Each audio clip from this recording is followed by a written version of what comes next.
deixa eu falar um pouquinho com vocês. Eu imaginei em trazer para vocês um modelo de aula mais compacta, vídeos mais curtos, em que eu conseguisse falar para vocês de maneira mais simplificada, mais enxugada esse assunto, para que quando vocês precisem estudar para fazer as atividades mais posteriormente, vocês consigam ter acesso.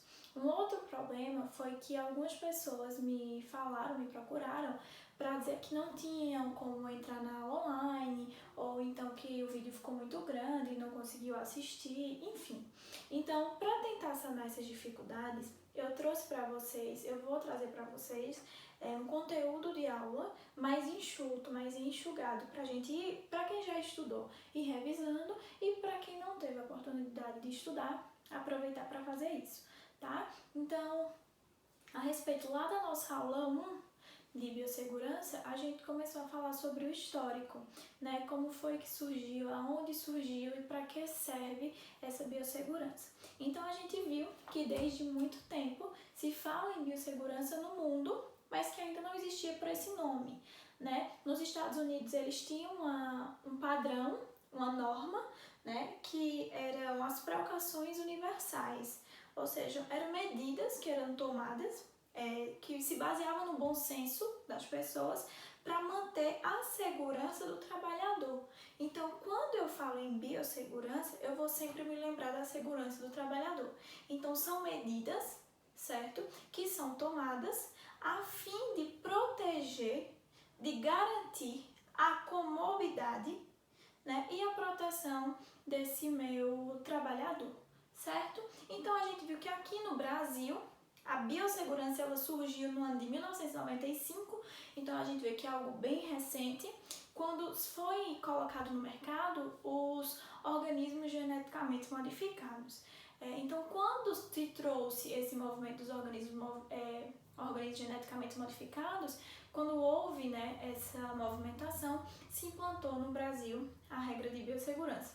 E apenas no ano de 2010 foi normatizado, ou seja, gerou uma lei, gerou uma obrigatoriedade da biossegurança, certo?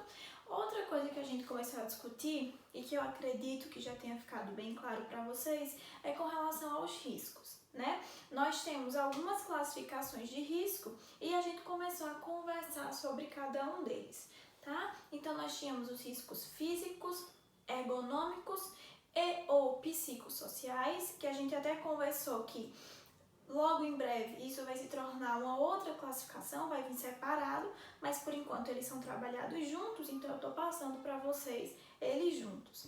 Riscos químicos, risco de acidente e risco biológico. Então nós começamos a falar sobre os riscos físicos. E como exemplo de risco físico, eu dei a exposição a ruídos, vibrações, pressões anormais, temperaturas extremas, umidade e radiações, tais como a luz ultravioleta. E aí a gente chegou a conversar que quando eu falo em biossegurança, eu não estou falando só da biossegurança laboratorial, mas eu estou falando da biossegurança de maneira geral. Todo local ele precisa ter a segurança do trabalho, ou seja, essas regras que contemplem a biossegurança. Claro que um laboratório é diferente de uma construção civil, então os riscos inerentes de cada um são diferentes, tá? Então, de maneira geral, a gente conversa sobre todos esses e eu vou dando enfoque, ou seja, eu vou focando nos que está mais relacionado com a nossa vivência de laboratório, ok? Então, ó, exposição a ruídos, eu falei até o exemplo de quem trabalha na bioquímica. Óbvio que os trabalhadores que trabalham em construção civil, por exemplo, ou que trabalham em alguma banda, por exemplo, ele está muito mais exposto do que a gente que está no laboratório. Mas isso não significa que a gente não possa estar presente nesse risco, que a gente não se enquadre nesse risco, tá? Então, ruído, sempre que eu falo em ruído, ele é barulho. E quando eu falo isso para vocês, ele tem que ter característica contínua, certo? Ou frequente. O que é que acontece? Não pode ser algo esporádico. Tem que ter um barulho que está sempre ali, sempre incomodando. Não é algo que acontece esporadicamente. É algo que rotineiramente acontece. Vibrações, muito comum para aquelas pessoas que trabalham quebrando calçamento, pedras, Então, a gente tem que pensar fora do ambiente laboratorial, tá? Pressões atmosféricas. Quando eu falo em pressões atmosféricas, eu estou falando em trabalhadores que trabalham em altas altitudes, certo? Como alguém que vai escalar alguma montanha, ou seja, ele está colocado em uma alta pressão atmosférica. Um mergulhador, uma baixa pressão atmosférica. Então, está longe da nossa realidade laboratorial, mas existe. E por existir, eu trago para a gente discutir, certo? Temperaturas extremas. O trabalhador que está diante dessa situação. O gari, por exemplo, ele fica altas horas ali exposto a altas e baixas temperaturas. Então imagine um gari no Rio de Janeiro, uma cidade super quente, em que ele vai precisar passar o dia todinho trabalhando. Então quando ele chegar em casa, ele vai ter riscos, ele vai ter consequências daquele tipo de trabalho. Pra gente, quando eu falo em temperaturas extremas, eu falo mais especificamente para quem vai trabalhar na área de microbiologia, por conta que a gente usa bico de buce, enfim, ferramentas que usam fogo, mas que se enquadram muito mais no risco de acidente do que no risco físico por temperaturas extremas. Além disso, tem também a questão da umidade. Tá? Então, trabalhadores que têm essa relação com umidade, hora está fazendo chovendo muito, hora está fazendo muito calor. Então, tudo isso tem essa relação com umidade, que não tem pra gente alguma interferência no nosso âmbito laboratorial. E radiações tais como a ultravioleta. Existem dois tipos de radiações. Existe a radiação ionizante e a radiação não ionizante. Tá? Quando eu penso na ultravioleta, ela é um tipo de radiação não ionizante. E alguns laboratórios de pesquisa, principalmente, utilizam essa radiação ultravioleta. Então, o trabalhador estaria exposto a um risco físico. De que tipo? Radiações ou exposição à radiação ultravioleta, certo? Depois que a gente falou nos riscos físicos, que a gente já comentou um pouco, eu vou para os riscos ergonômicos e ou psicossociais. Sempre que eu falar em riscos ergonômicos, eu tenho que lembrar que está relacionado ao ambiente onde eu trabalho. Então, a cadeira é adequada, o tamanho da bancada é adequado, a iluminação é adequada, eu não fico me esbarrando com outros trabalhadores. Então, sempre que você vê uma questão que traga essa logística de cadeira inadequada, de bancada baixa, de bancada alta, de fluxo, de baixa iluminação. Então, sempre que você vê essa problemática, ele está relacionado aos riscos ergonômicos, tá? Além disso, eu tenho também os riscos psicossociais. Quais são esses riscos psicossociais? Eles estão relacionados a assédio moral, tá? Que geralmente, ele vem de um superior, mas não necessariamente. Então, riscos psicossociais é aquele que você sofre no âmbito moral, tá? É uma piadinha, é um assédio mesmo, né? Então, se enquadra aí no risco psicossocial. Além disso, a gente falou também nos riscos químicos. Quando é que uma substância, ela pode ser considerada, né, capaz de gerar esse risco químico?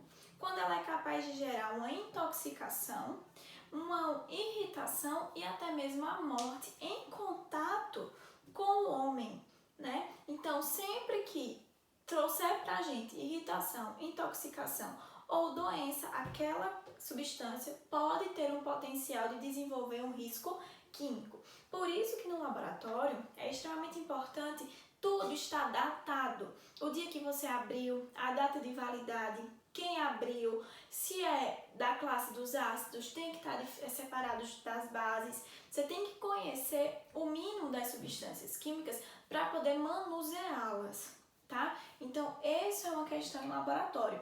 Inclusive, trazem muitas questões, assim, qual é a questão que você precisa entender com relação aos riscos químicos? Que o profissional, ele é responsável. O profissional ele tem que estar capacitado para mexer, né, manusear naquelas substâncias químicas, e ele precisa entender da importância de datar, colocar a data de validade, colocar no local correto, tá? Para evitar esses riscos químicos. Quando eu falo risco de acidente, eu estou envolvendo tanto o uso de perfluorocortantes, que geralmente é o que vocês mais remetem sempre que tem alguma questão. Se furou com a agulha, com a lâmina que caiu, sempre pensa, né, nessa questão do perfuro cortante, mas ele também está relacionado com aquelas equipamentos, né, materiais que geram calor, como o bico de Bunsen, que a gente acabou conversando, o banho-maria, e também o manuseio de substâncias inflamáveis. Não é o caso do laboratório de análises clínicas convencional, a gente usa pouquíssimas substâncias que possam ser inflamáveis, mas que na presença de outras substâncias podem sim causar uma combustão, tá? E por último, a gente fala do risco biológico. O risco biológico, gente, ele está relacionado com o manuseio de substâncias de amostras biológicas, seja uma amostra de sangue, de urina, de fezes, uma peça anatômica para fazer uma biópsia, por exemplo. Então, risco biológico, ele envolve tudo isso, o manuseio de amostras, certo? De amostras, que a gente vai considerar sempre um potencial infectante. Eu não conheço aquela pessoa que está ali me dando aquela amostra, eu não conheço, então aquele material, para mim, ele vai ser sempre considerado com potencial infectante. Independente de que a amostra seja, eu sempre vou olhar e dizer que é algo infectante. Então, eu preciso tomar todos os cuidados da biossegurança frente a um risco biológico, ou seja, frente a uma amostra, eu preciso ter esses cuidados, tá? Então, se ele é capaz de gerar um efeito nocivo para o homem, para o ambiente e para os animais, ele já vai ser considerado um risco biológico, beleza? Então, por pensar em risco biológico dessa forma, a gente vai dividir os riscos biológicos, tá? Então, ó, classe 1, eu quero que vocês prestem bastante atenção. Classe 1 de risco biológico, baixo risco individual e baixo risco para a comunidade. É isso que vocês precisam colocar na cabeça.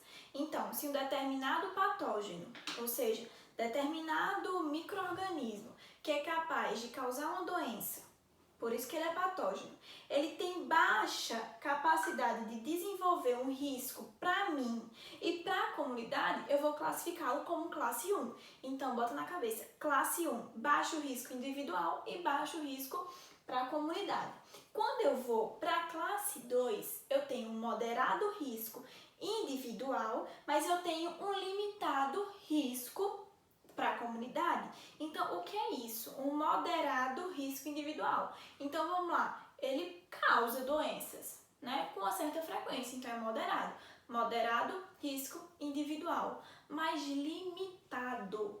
Quando eu falo para a população. Ou seja, não é fácil de se transmitir, tá? Como, por exemplo, eu citei para vocês o Schistosoma mansoni, que é um parasito que causa no homem a barriga d'água, né? A esquistossomose, que a gente conhece como barriga d'água. Então, ele tem uma chance de causar uma doença, é um moderado risco individual, mas eu não consigo transmitir para outras pessoas. Por quê? Porque para pegar essa doença, eu tenho uma fisiopatologia própria. Eu tenho que ir em um açude, em rios, que tem o caramujo que esteja contaminado com essa cercária.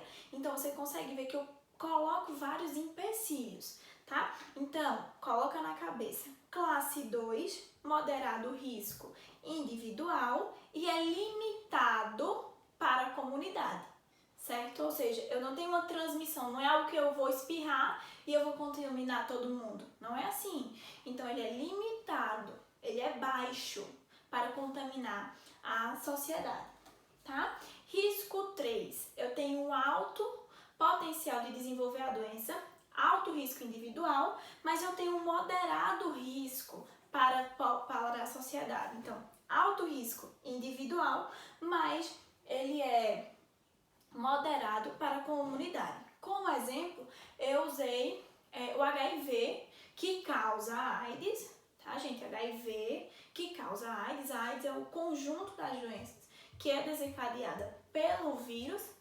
Então, quando o paciente chega com HIV, qual é a sistemática?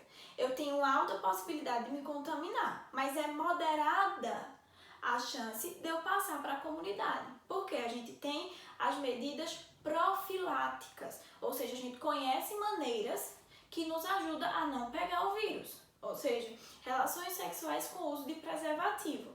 Então isso faz com que o risco de eu passar para a comunidade seja moderado, sendo que eu me conheço, eu sei que eu sou um portador soropositivo. Desta forma, eu tenho que me comportar de forma a não passar para a comunidade, certo? Eu tenho uma alta chance individual, mas eu tenho um moderado risco para a comunidade, certo? E a classe 4 é quando é um alto risco individual e é um alto risco para a comunidade. É principalmente as doenças respiratórias, tá? Que são aquelas que a gente acaba pegando a partir da inalação. Como, por exemplo, a gente sabe do ebola. O ebola foi um surto que teve, né? Que dizimou milhares de pessoas, principalmente na África. E é exatamente por isso. Ela tem uma alta chance individual e uma alta chance para a comunidade, porque você acaba pegando muito facilmente, tá? Então, assim, eu classifico o meu risco biológico. Depois disso, a gente conversou, gente, sobre mapa de risco. O que é um mapa de risco? O mapa de risco é quando você faz a planta baixa do seu laboratório, né, que é a nossa realidade. Mas se você fosse criar um mapa de risco da sua casa, por exemplo, você ia desenhar a planta baixa da sua casa, a quantidade de quartos, de banheiro, a sala, a cozinha, enfim, a gente desenha a planta baixa, identifica qual é o local. Por exemplo, na sua casa é um quarto, é uma cozinha, no laboratório. É a triagem, a recepção, é a sala de coleta. Identifica, certo? E depois usando legendas com cores que já são definidas, certo? Porque já existe uma coloração específica. Por exemplo, para os riscos físicos eu uso verde. Para os riscos químicos eu uso vermelho. Riscos biológicos, marrom, ergonômicos, amarelo e risco de acidente, azul. Então, usando os círculos, certo? Eu vou colocando, de acordo com cada local, o risco que se enquadra, usando legendas, certo? Além disso, eu tenho também a formação de 3 círculos de tamanhos diferentes, eu mostrei para vocês. O elevado, o moderado e o pequeno. Tá? Então, se em determinado lugar eu tenho alto risco biológico e um pequeno risco físico, então eu posso mesclar em um mesmo local, eu posso estar exposto a riscos diferentes. Isso vocês já trabalharam para mim, mas eu senti que muita gente ficou com dúvida e eu espero que eu tenha sanado essas dúvidas, tá? Então, o mapa de risco é quando você faz a planta baixa do local onde você trabalha, utiliza círculos coloridos com cores específicas que já estão ditas para identificar os riscos que acontecem em cada setor, beleza? E a gente tem que ter sempre uma legenda, fora que os tamanhos dos círculos tem que ser sempre círculos, tá, gente? Eles podem apresentar tamanhos diferentes, elevado, médio e pequeno risco, certo? Então, além disso, a gente conversou alguns termos. Quando eu falo em virulência, é a capacidade do patógeno em causar uma doença. Então, por exemplo, se você falar o Covid-19, ele é muito virulento.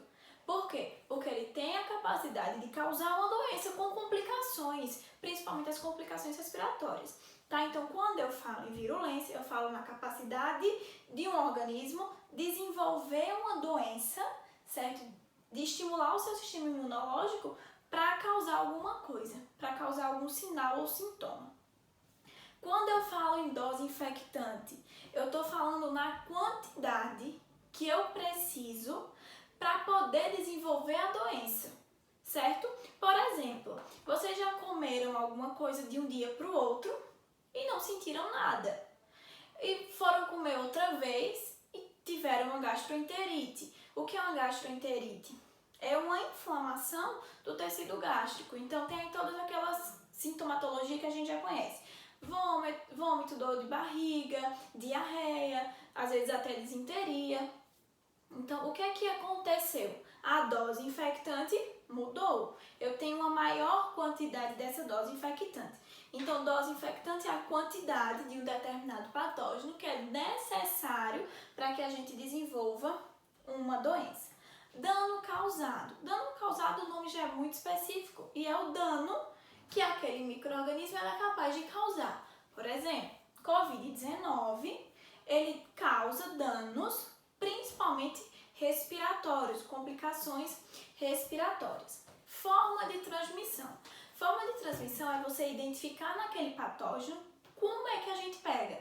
Como é que a gente pega o HIV, por exemplo? A partir de relações sexuais não protegidas. Como é que a gente pega o coronavírus, né? Covid-19? Como é que a gente pega essa doença?